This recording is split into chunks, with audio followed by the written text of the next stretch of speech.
da doença, na semana passada, a Secretaria Municipal de Saúde de São Paulo identificou o primeiro caso do sorotipo 3 da dengue na capital paulista. É extremamente elevada, 80% para forma sintomática da doença, 90% para hospitalização, mas por conta do número...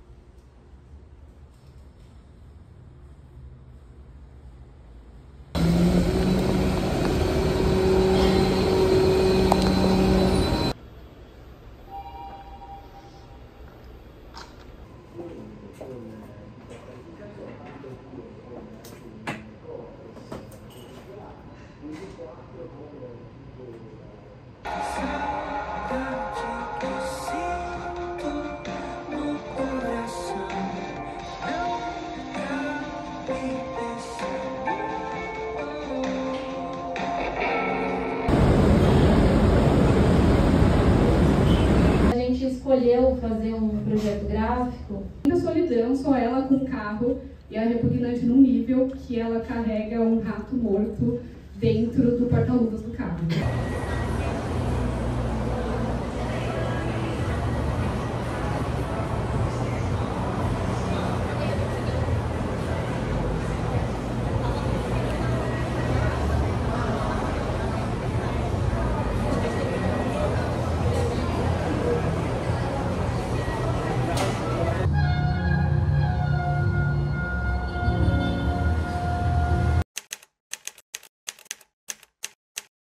Vim aqui hoje falar sobre memórias, na verdade sobre a construção das memórias e a ideia também de que tudo passa de alguma maneira, né?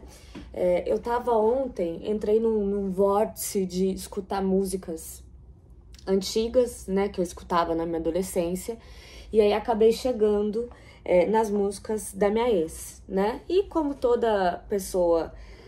como toda ex que tocava música, né, que tinha uma banda e etc., algumas dessas músicas eram sobre o nosso relacionamento da época, né?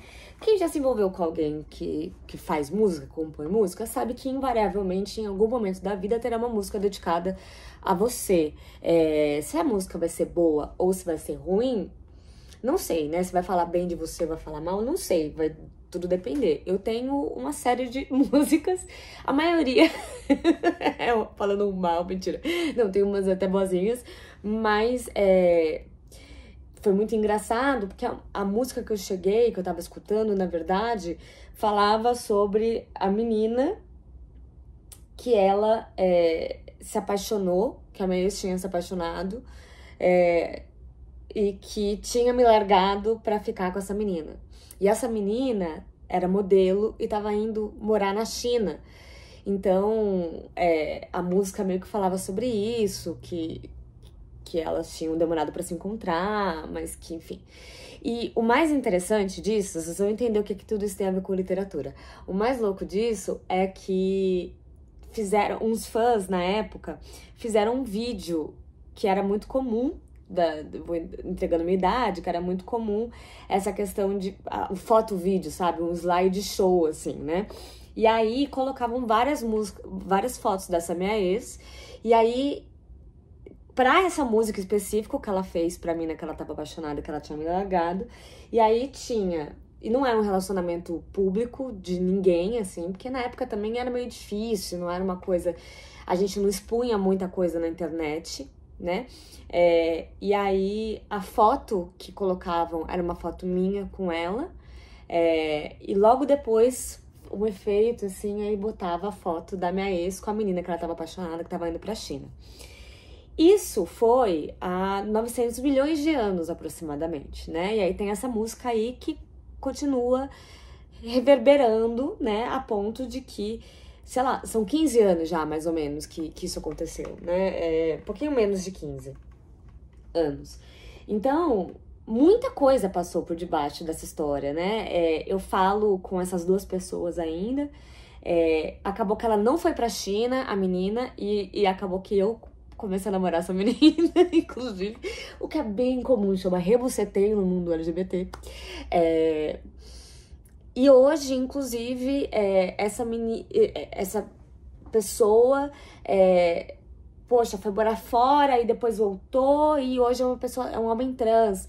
Então, assim, olha como... E foi tanto sofrimento na época, mas foi tanto sofrimento, que eu escuto a música e me vem toda aquela sensação da sofrência que eu senti de que a minha ex estava passando por me largando pra ficar com outra pessoa, né? E era tão louco que eu ficava mais culpando, eu culpava mais, não era pra culpar ninguém, porque a gente não escolhe pra quem se apaixona, mas eu culpava muito mais a mina que tava indo pra China, na época, do que qualquer outra coisa, né? Então, assim, e eu fiquei lembrando disso, assim, escutando a música, eu falei, caraca, como eu sofri, como foi duro passar. E hoje eu nem me enxergo mais naquela pessoa. Eu não me enxergo mais como aquela pessoa. Eu sou uma Tati completamente diferente, assim. Completamente diferente. Primeiro porque eu tô medicada. Segundo que eu sou uma mulher adulta hoje, né? Eu achava que eu era adulta na época, mas não era. Imagina, eu tinha 15 anos, 15, 16 no máximo.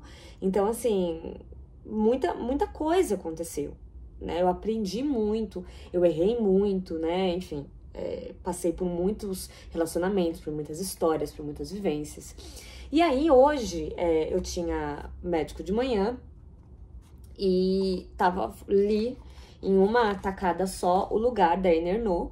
E ainda, no caminho, também terminei de ler O Lugar, da Annie Ernaux e comecei a ler A Paixão Segundo GH, né? E por mais que falem de coisas muito diferentes, eles começam falando de uma coisa muito parecida, que é o que eu queria falar hoje, sobre essa coisa da vida e da memória, que quando você coloca isso num papel, em formato de literatura, né, e que pode ser uma música, pode ser um livro, pode ser qualquer coisa parecida com isso, em formato de arte, pode ser um quadro, inclusive a GH aqui desse livro, ela faz esculturas, então ela também coloca as memórias dela nas esculturas, que também é uma forma de arte, como você trabalha com uma criação, né? A GH, quando ela começa esse livro aqui, né? Ela fala, inclusive, que o mais perigoso da vida não é viver, né? Que o mais perigoso da vida, viver não é coragem. Saber que se vive é a coragem. E que aí, ela, para passar para a literatura, ela fala, vou criar o que me aconteceu. Terei que criar sobre a vida. Criar não é imaginação, é correr o grande risco de se ter a realidade. Traduzir o desconhecido para uma língua que desconheço. Enquanto a Annie Ernaux, que tá falando aqui sobre o pai dela, até na quarta capa, né, fala assim, ao longo do verão, enquanto esperava meu primeiro cargo de professora, pensei, um dia terei que explicar todas essas coisas. Terei que escrever sobre o meu pai e sobre a vida dele, sobre a distância entre nós dois. E aí, o tempo todo que ela tá... Só me mostrar um pouquinho, esse é autografado pela Annie Ernaux. E o tempo todo que ela tá contando sobre o pai dela, ela vai falando, né, que ela tá até perdendo a memória de quem foi o pai dela, e que ela tá tentando construir naquelas lembranças para trazer para a literatura, né, tem a sensação de que vou perdendo na essência a figura do meu pai. Então ela vai criando pra gente essa narrativa para que a gente também saiba o que ela tá tentando dizer, é uma das ideias da autoficção, né? E o sofrimento que ela passa enquanto adolescente com aquele pai que é tão diferente dela e que ela também quer se distanciar tanto, até a morte dele, né? Porque ela começa contando da história dela enquanto professora, aí depois, desde do nascimento do pai dela, do que ele contava pra ela, até a morte dele, né? Especificamente. E que ela já é avó, inclusive. Né? Então tem toda essa relação, né? Toda essa vivência que ela vai contando pra gente. E aí uma hora ela se perde, ela fala, talvez fosse mais simples inventar, né?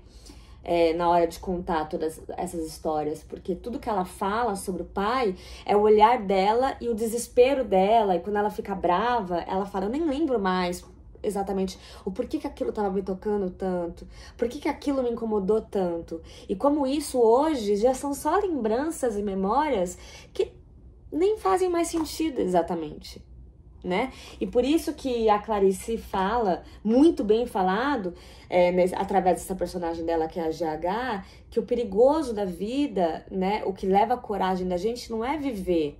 O que leva a coragem da gente é ter a noção que a gente está vivendo. Porque enquanto a gente está vivendo, a gente só está vivendo aquilo. Então, quando eu tava sofrendo com a minha ex, que na época era atual, que tava me trocando porque ela tinha se apaixonado por uma outra pessoa, eu não tava me dando conta que eu tava passando por aquilo, né? Eu não tava me dando conta de que aquilo ia passar. Eu só tava pegando pelo chifre aquela história e sofrendo o máximo que eu podia sofrer com aquilo, né? E aí hoje, quando eu escuto a música e volto, eu sinto aqueles sentimentos, mas eles são tão distantes que eu chego a pensar que não foram comigo que eles aconteceram.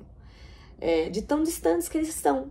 Eles viraram uma música, né? Eles viraram uma literatura. Eles viraram uma história de uma personagem que nem parece ser mais eu. Eu sei que eu mudei, mas eu fico pensando, nossa, eu acho que eu mudei muito. Será que eu mudei tanto assim, né?